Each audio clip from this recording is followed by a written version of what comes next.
Hello guys, welcome to my YouTube channel. मेरा नाम निधि है और आज हम जिस टॉपिक के बारे में डिस्कस करने वाले हैं उसका नाम है सिज़ोइड पर्सनालिटी डिसऑर्डर। इस टॉपिक के अंदर हम पढ़ेंगे कि सिज़ोइड पर्सनालिटी डिसऑर्डर क्या होता है, कैसे कॉज होता है और जब वो कॉज होता है तो क्या क्या सिम्टम्स शो होते हैं और उसका प्रॉपर डायग्नोसिस क्या है, उसका मैनेजमेंट क्या है और उसकी प्रोग्नोसिस क्या है। तो आइए वीडियो को शुरू करते हैं।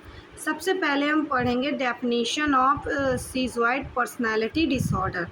तो schizoid personality disorder is a chronic mental health condition characterized by a persistent pattern of detachment from social relationship and restricted range of emotional expression in interpersonal setting।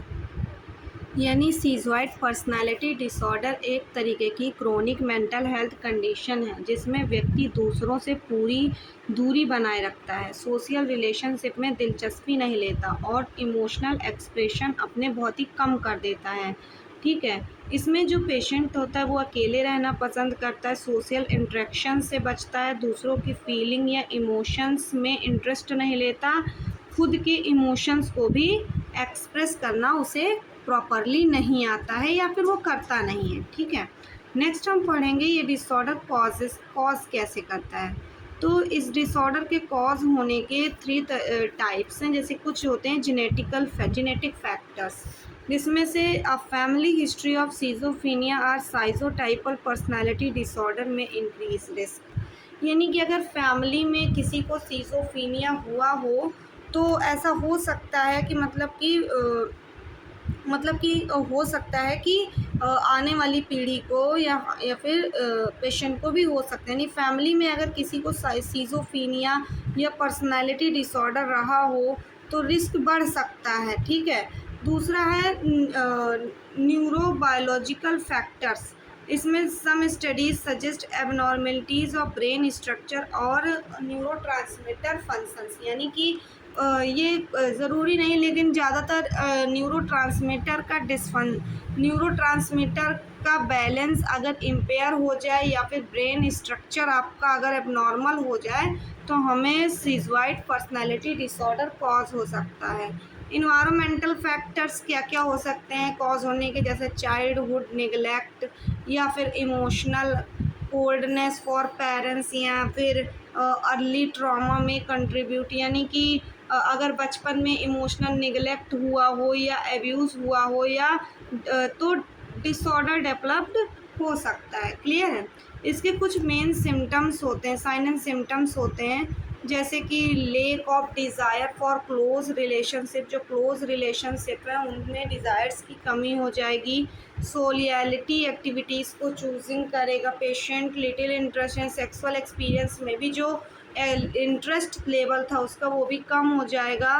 वो उसके कुछ से जो उसके क्लोज फ्रेंड होते थे क्या पता वो अब क्लोज फ्रेंड भी ना रहे या फिर फ्रेंडशिप ही उसको पसंद ना हो, अकेले रहना पसंद करेगा। जो उसके इमोशंस थे वो भी ठंडे पड़ जाएंगे और डिटैचमेंट हो सकता है।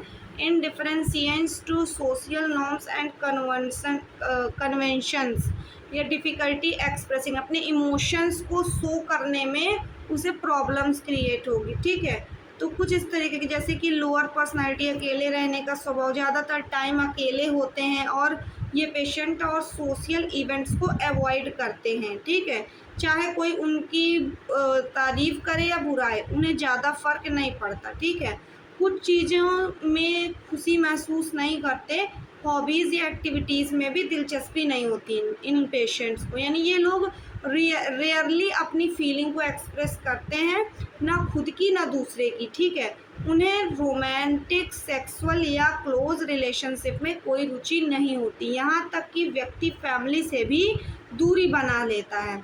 या फिर एक सिम्टम्स और होते हैं, नहीं, ये लोग अक्सर अकेले रहना पसंद करते हैं और अकेलापन उन्हें परेशान नहीं करता है। क्लियर है। नेक्स्ट है, इसको हम डायग्नोस कैसे करेंगे, डायग्नोसिस क्या क्या हो सकती है आपकी सिज़ोइड पर्सनालिटी डिसऑर्डर की। तो इसमें से किस तरीके से देखिए किया गया है डायग्नोसिस इसका। सबसे पहला टाइप है इसमें जैसे कि आप कॉम्प्रिहेंसिव साइकेट्रिक इंटरव्यू, यानी कि आप एक साइकेट्रिक से मिलेंगे, प्रॉपरली उससे अपनी पास्ट मेडिकल हिस्ट्री और प्रेजेंट मेडिकल हिस्ट्री बताएंगे। आप डेली यूजेस में कोई ड्रग तो नहीं ले रहे हैं, या फिर आपको कौन कौन से साइकोसिस डिसऑर्डर शो हो रहे हैं, जैसे कि साइजोटाइपल या फिर सीसोफीनिया तो नहीं है, या तो फिर ऐसी बहुत सारे डिसऑर्डर्स हैं, कोई उनमें से कोई सिम्टम्स आपको शो तो नहीं हो रहे हैं, तो आप बाकायदे एक साइकेट्रिक से मिलके प्रॉपर इंटरव्यू अपना परफॉर्म कराएंगे, जिससे पेशेंट की जो प्रॉपर हिस्ट्री है वो कलेक्ट हो जाएगी, यानी उसमें एक तरीके से रिव्यू डालना है आपकी प्रॉपर हिस्ट्री में। ठीक है, आपको DSM-5 के अकॉर्डिंग आपको मतलब इसको चेकअप करना है। ठीक है, क्लियर है। आप pervasive pattern of detachment for social relationship, इसमें आपको सोशल रिलेशनशिप के जो परवेसिव पैटर्न्स हैं उनकी डिटैचमेंट को चेक करना है, इमोशनल एक्सप्रेशन को चेक करना है कि वो रिस्ट्रिक्टेड रेंज उनकी कितनी है। ठीक, उनके सिम्टम्स को चेक करना है कि वो स्टेबल है कि अनस्टेबल है।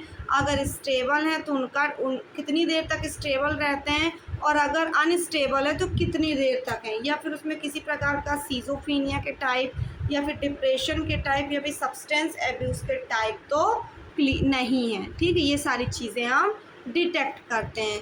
नेक्स्ट, अगर हमारा पेशेंट डायग्नोस होने के बाद उसकी ये बीमारी डायग्नोस हो जाती है कि वो अगर सीज़ोइड पर्सनालिटी डिसऑर्डर से अगर ग्रसित है, तो हम उसको कौन सा मैनेजमेंट प्रोवाइड कराते हैं। तो सबसे पहले हम पेशेंट को साइकोथेरेपी प्रोवाइड कराते हैं। साइकोथेरेपी के अंदर हम पेशेंट को CBT यानी cognitive personal behavioural therapy provide कराते हैं, जो कि उसकी सोशल स्किल्स को डेवलप करती है। हम उसको सपोर्टिव थेरेपी प्रोवाइड कराते हैं, जिससे कि उसे एक सपोर्ट प्रोवाइड होता है अपनी बीमारी से या अकेलेपन से लड़ने के लिए। Person therapy focused on increasing awareness, जो ये थेरेपीज चलाई जाती हैं वो उनको इमोशनली लड़ने के लिए अवेयर करती हैं और उनके इंटरपर्सनल रिलेशनशिप को इफ़ेक्टिव बनाती हैं। नेक्स्ट पढ़ेंगे हम कौन कौन सी हम मेडिसिन्स प्रोवाइड कराते हैं। तो मेडिकेशन के अंदर हम पेशेंट को कोई स्पेसिफिक मेडिकेशंस प्रोवाइड नहीं कराते हैं, जो उसको मतलब डॉक्टर्स अगर प्रिस्क्राइब करते हैं तो हम उनको वही मेडिसिन्स प्रोवाइड कराते हैं। क्लियर है, जिसमें जैसे कि स्पेसिफिक दवा SPD के लिए नहीं होती है। ठीक है, सीज़ोइड पर्सनालिटी डिसऑर्डर के लिए कोई स्पेसिफिक मेडिकेशन नहीं होती, लेकिन हम पेशेंट को डिप्रेशन या एंजाइटी जैसे को ऑकरिंग सिम्टम्स के लिए हम दवा दे सकते हैं, जिसमें से हम पेशेंट को डिप्रेशन की और एंजाइटी की यानी एंटी साइकोटिक और एंटी डिप्रेसेंट ड्रग हम उसको प्रोवाइड करा सकते हैं। यानी ये भी हो सकता है ना कि जो लोग डिप्रेशन में रहते हैं वो भी अलग रहना पसंद करते हैं, अगर उसमें कुछ सिम्टम्स डिप्रेशन के दिख रहे हैं तो हम उसको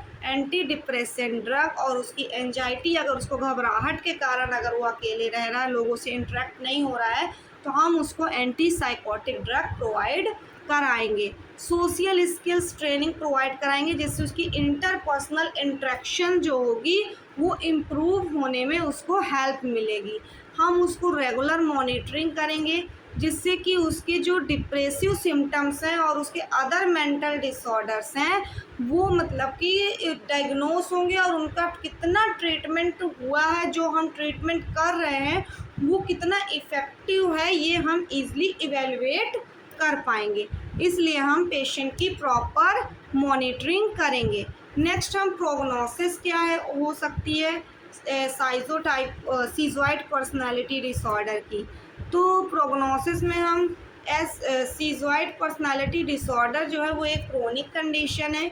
इसमें जो पेशेंट होता है वो सोसाइटी से मतलब अलग हो जाता है। उसकी जो लाइफस्टाइल सपोर्ट्स हैं, जिसको उसके नीड्स हैं, उनमें इम्पेयरमेंट्स आ जाता है। ये जो डिसऑर्डर है ये स्टेबिलिटी नहीं रहती है, लेकिन जो सोशल आइसोलेशन होता है यानी खुद को अलग रख लेना, पेशेंट अपने आप को अलग रख लेता है, उसे अकेला रहना ज़्यादा पसंद आ जाता है। तो ये कंडीशंस आपकी डिप्रेशन के रिस्क को इंक्रीज कर सकती है। तो इसलिए हम सीज़ोइड पर्सनालिटी डिसऑर्डर को प्रॉपरली ट्रीट करते हैं। क्लियर है? तो आज के वीडियो में बस इतना ही। अगर आपको ये पर्सनालिटी डिसऑर्डर का सेकंड टाइप सीज़ोइड पर्सनालिटी डिसऑर्डर अगर आपको प्रॉपरली समझ में आया हो तो वीडियो को लाइक करें, चैनल को सब्सक्राइब करें और बेल आइकन को प्रेस करें। Thank you.